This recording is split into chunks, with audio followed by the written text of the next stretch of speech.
এতক্ষণ ধরে কিন্তু আপনারা সেই ইস্যুগুলো যে বিষয়ে কনফ্লিক্ট অলরেডি জেনে গেছেন।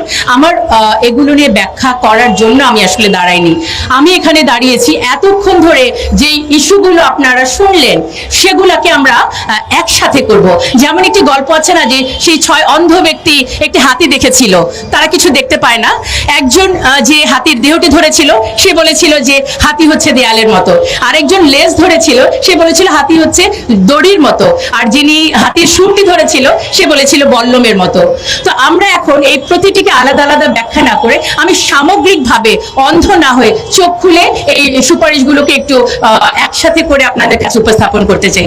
প্রথমত, এটি ব্যক্তি জীবনে ব্যক্তিগত লেভেলে কি সংস্কারের কথা বলা হলো যে আমার দেহ আমার সিদ্ধান্ত, ব্যক্তি জীবন। তার মানে কি আমি যা খুশি তাই করতে পারি, আমি বিবস্ত্র হয়ে বাইরে যেতে পারি। যদি এটাকে অধিকার মনে করেন তাহলে যখন আমি হিজাব পরি তখন